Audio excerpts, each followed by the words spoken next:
2 World Cups, 2 tournaments, every match Canada had ever played on the biggest stage in football, and across all of it, one number defined them: 0. 0 wins, not a single victory in their entire World Cup history. Then on the 18th of June 2026, in 90 minutes, that number was buried. Canada beat Qatar 6-0. And the man who made it happen was the same man Canadian fans had been demanding their coach drop just 6 days earlier. So here is what actually happened in Vancouver, why it rewrote the record books, and the one uncomfortable question hiding inside a 6-0 scoreline. Let's go through it. Start with the number itself, 6-0.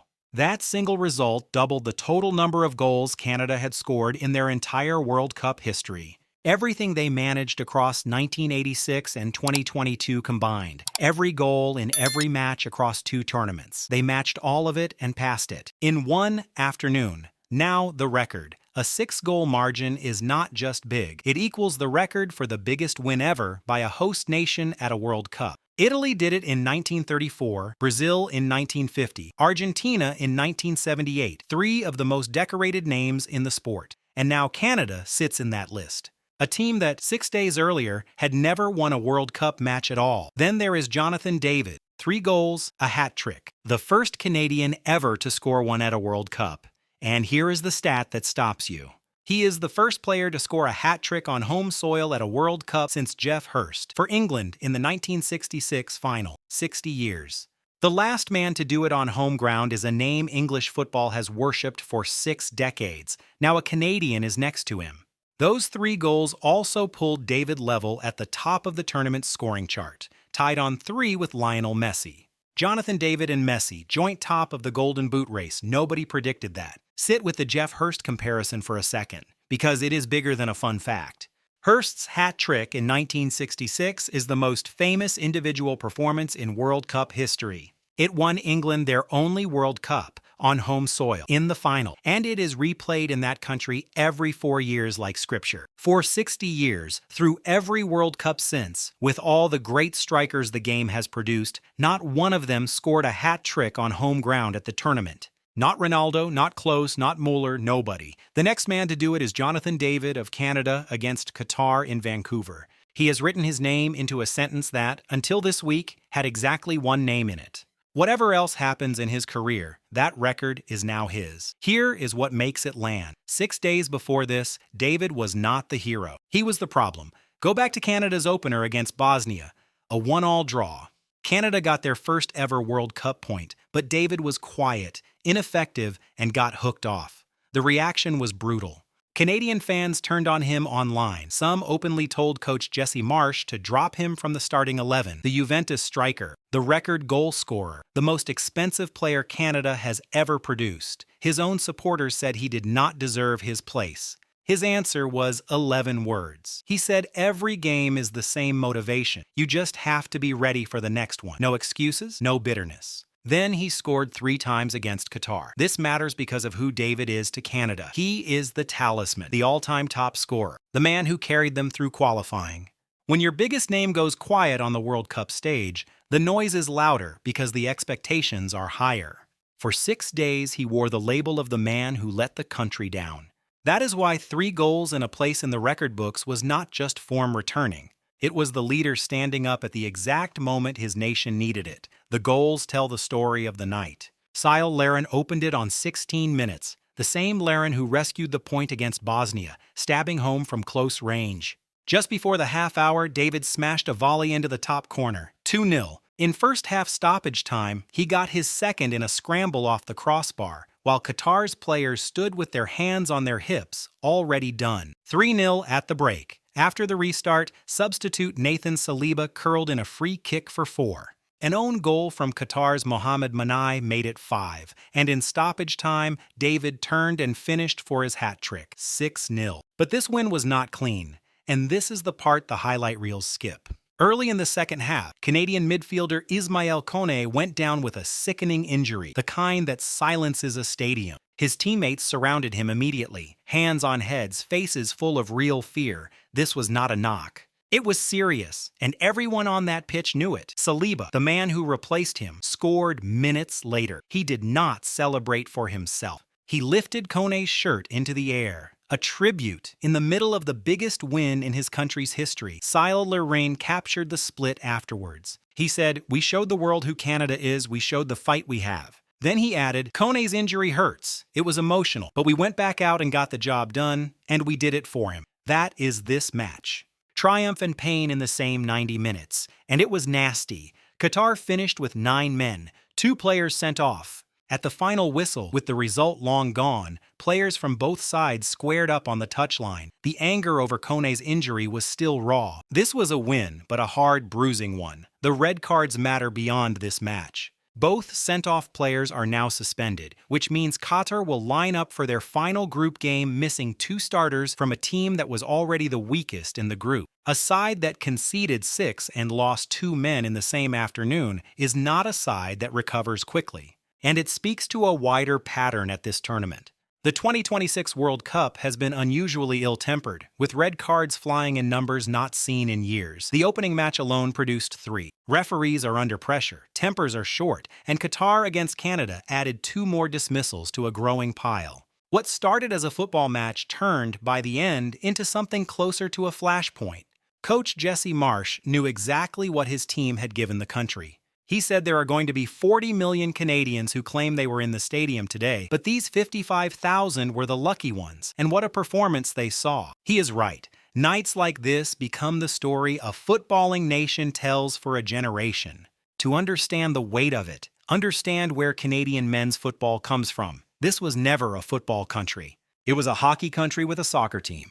The men qualified for the World Cup in 1986, went to Mexico, played 3 games, scored 0 goals, went home. Then 36 years of nothing. Failed qualifications, near misses. A sport stuck behind hockey, basketball, and baseball. They returned in 2022 in Qatar and lost all 3 group games. Scoring their first ever World Cup goal there was treated as a triumph. That is how low the bar was. So Canada having never won a World Cup match is not a small stat. It is nearly 4 decades of weight on every player in that shirt. In Vancouver, this generation lifted it. There is the coach, too. Jesse Marsch is American, an unusual fit for the Canada job, a manager who has worked in some of the most pressured environments in European football, including the Premier League. He built this side in his own image. Aggressive, high-pressing, fearless. On this night, it did not just work, it overwhelmed. When his team kept pushing at 4 and 5 goals up, refusing to ease off, that was not arrogance. That was a mentality being drilled into a group that finally believes it belongs. Marsch's own path makes this sweeter. He is a coach who has been chewed up by the top level before, dismissed from a high-profile Premier League job, doubted, written off as someone who could not cut it at the elite end of the game. He took the Canada role and slowly rebuilt both the team and his own reputation. There is a neat symmetry in it. A doubted coach and a doubted striker, both with points to prove, combining on the night Canadian football changed forever. Marsch did not just win a match. He delivered the single greatest result this country's men's team has ever produced on home soil in front of a full house. That is the kind of night that defines a manager's entire spell in charge. Now let me be fair, because this channel does not deal in fantasy. An honest look demands one question. Qatar played most of this match with 9 men, 2 red cards. A team that finished dead last at their own home World Cup 4 years ago and arrived here looking unprepared. Their coach, Julen Lopetegui, a man with serious pedigree, could not keep his group composed, and it fell apart. So how much of this 6-0 was Canada being brilliant, and how much was Qatar collapsing? Beating 9 demoralized men is not the same as beating 11 organized ones. That is the fair counterpoint, and it has to be said. And Qatar's story is the dark mirror of Canada's. This is a nation that spent a fortune hosting 2022, then became the first host ever to lose its opening match and crash out in the group stage without a win. 4 years on, with that experience banked, they were meant to be better. They are worse. They scrapped a draw against Switzerland, found a sliver of belief, then walked into Vancouver and were taken apart. 2 men sent off, 6 conceded. Lopetegui, a coach who has managed Real Madrid and Spain, could not stop the bleeding. Qatar will almost certainly go out of this group now and will play their final match without 2 suspended starters. For a country that has poured so much into football, it is a brutal collapse. Canada exposed it. But here is the response to the fair question, and it matters. You can only beat what is in front of you. Mexico in 1986 and Qatar in 2022 also put 11 men in front of Canada. Canada lost every time. Good teams put 6 past bad teams. That is what good teams do. And the manner of it, the volley, the free kick, the relentless pressure even at 5-0 was not a side getting lucky against 9 men. It was a side making a statement, and the statement is backed by what it achieved. 4 points from 2 games, top of the group. On the edge of the knockout rounds, something the Canadian men's team has never reached. Switzerland are next, and as Laren said, the job is not finished. But for the first time in their history, Canada are not at a World Cup to make up the numbers. They are a team others have to fear. Look at the group table to see how far they have come. Canada lead Group B on 4 points after a draw and a win. Their final match is against Switzerland, who they will likely need only a draw against to go through. Qatar are all but eliminated. Bosnia sit in between. A nation that had never won a single World Cup match is now, with 1 game to play, in control of its own destiny and on the brink of the knockout stage of a World Cup for the first time ever. That is not a fluke result that flatters them in isolation. That is a tangible, table-topping position earned on the pitch. And David's hat trick has thrown him into a race nobody expected him to lead. 3 goals puts him level at the very top of the Golden Boot standings, tied with Lionel Messi, who scored his own hat trick against Algeria on the same match day. Behind them, a chasing pack of the biggest names in world football, players like Harry Kane, Erling Haaland, and Kylian Mbappé all on 2. So the leaderboard of the most prestigious individual prize in the tournament currently reads Messi and David at the summit. A week ago, Canadian fans wanted David benched. Now his name sits beside the greatest player of his generation at the top of the scoring chart. That is the swing this single night produced. There is a bigger picture, too.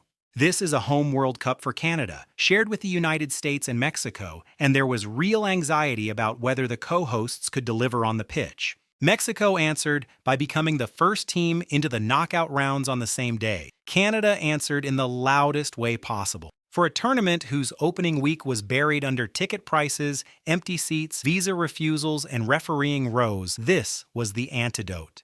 The football doing the talking, a host nation in front of its own fans producing history. And consider the timing of it for the host nations as a whole. 3 countries are staging this World Cup, and all 3 needed their teams to give the public a reason to fall in love with the tournament. The United States won their opener. Mexico have already qualified for the knockout stage. And now, Canada, the smallest footballing nation of the 3, the one with the least history and the lowest expectations, has produced the most emphatic result of the lot. 6 goals, a hat trick for the ages, their first ever win. If the organizers had scripted a perfect first week for the co-hosts on the pitch, it would look a lot like this. For all the off-field noise around the 2026 World Cup, the 3 host nations have, between them, delivered exactly the start the tournament needed. So what really happened in Vancouver on the 18th of June? On the surface, a 6-0 win over a weak team. Underneath, much bigger, a 36-year wait ending in one afternoon. A written-off striker answering his critics with history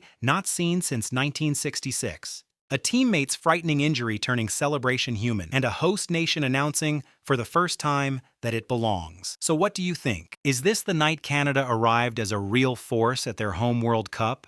Or did 6-0 against 9 men flatter a team that still has everything to prove?